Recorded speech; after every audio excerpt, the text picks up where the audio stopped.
ಸಮಾನತೆ ಅನ್ನೋದು ಪೂರ್ಣ ಪ್ರಮಾಣದಲ್ಲಿ ಬರಬೇಕು ಅಂತಂದರೆ ಸಾಮಾಜಿಕ ಆರ್ಥಿಕವಾಗಿರುವ ಸಮಾನತೆ ಬರಬೇಕಾಗಿರುತ್ತೆ. ಅಂದರೆ ಜಾತಿವಾದ ಇರಬಾರ್ದು, ಅಲ್ಲಿ ಜಾತಿವಾದ ಇರಬಾರ್ದು, ಧಾರ್ಮಿಕ ಮೂಲಭೂತವಾದ ಇರಬಾರ್ದು, ಆರ್ಥಿಕ ಅಸಮಾನತೆ ಇರಬಾರ್ದು.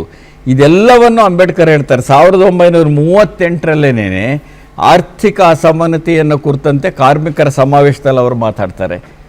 ಮಹಿಳೆಯರ ಅಭಿವೃದ್ಧಿ ಎಷ್ಟರ ಮಟ್ಟಿಗಾಗಿದೆ ಅನ್ನೋದರ ಆಧಾರದ ಮೇಲೆ ದೇಶದ ಅಭಿವೃದ್ಧಿಯನ್ನು ಅಳಿಬೋದು ಅಂತ ಅಂಬೇಡ್ಕರ್ ಹೇಳ್ತಾರೆ.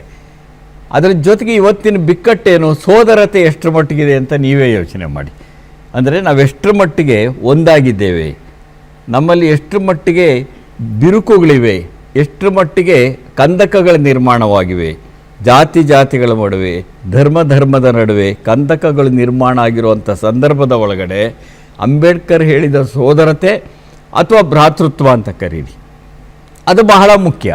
ಈ ಮೂರು ಅಂಶಗಳು ಬಹಳ ಮುಖ್ಯ. ಅಂದರೆ ಸಾಮಾಜಿಕ ಪ್ರಜಾಪ್ರಭುತ್ವ ಬಹಳ ಮುಖ್ಯವಾಗಿರುವ ಸಂದರ್ಭದ ಒಳಗಡೆ ನಾವು ನಿಂತ್ಕೊಂಡಿದ್ದೇವೆ. ಹಾಗಾಗೇ ಅಂಬೇಡ್ಕರ್ ಚಿಂತನೆ ಇವತ್ತಿಗೂ ಪ್ರಸ್ತುತವಾಗಿದೆ ಅಂತ ಹೇಳೋದು. ಎಲ್ಲ ಕಾಲಕ್ಕೂ ಅದು ಪ್ರಸ್ತುತ ಆಗುತ್ತೆ. ಯಾಕೆಂದರೆ ಯಾವುದೇ ದೇಶಕ್ಕೆ ಹೋಗಿ, ನೀವು ಯಾವುದೇ ಸಮಾಜಕ್ಕೆ ಹೋಗಿ ಸಮಾನತೆ ಬೇಡ ಅಂತ ಹೇಳೋಕ್ಕೆ ಸಾಧ್ಯವಾ?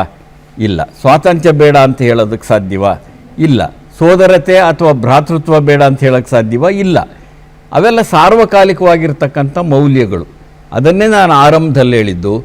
ಯಾವುದೇ ಒಂದು ವಿಚಾರಧಾರೆಗೆ ಒಂದು ಚಾರಿತ್ರಿಕ ಸಂದರ್ಭವೂ ಇರುತ್ತೆ, ಸಮಕಾಲೀನ ಸಂದರ್ಭ ಇರುತ್ತೆ. ಅಂಬೇಡ್ಕರ್ ಅವರ ಈ ವಿಚಾರಧಾರೆ ಇದೆಯಲ್ಲ, ಅದು ಅಂದರೆ ಪ್ರಜಾಸತ್ತಾತ್ಮಕ ಸಮಾಜವೊಂದನ್ನು ಕಟ್ಟುವ ವಿಚಾರಧಾರೆ ಇದೆಯಲ್ಲ, ಅದು ಚಾರಿತ್ರಿಕ ಸಂದರ್ಭದಲ್ಲಿಯೂ ಮುಖ್ಯ ಮತ್ತು ಸಮಕಾಲೀನ ಸಂದರ್ಭದಲ್ಲಿಯೂ ಮುಖ್ಯ. ಆದ್ದರಿಂದ ಅವರು ಯಾವತ್ತೂ ಪ್ರಸ್ತುತವಾಗೇ ಇವತ್ತು ಉಳಿದಿದ್ದಾರೆ.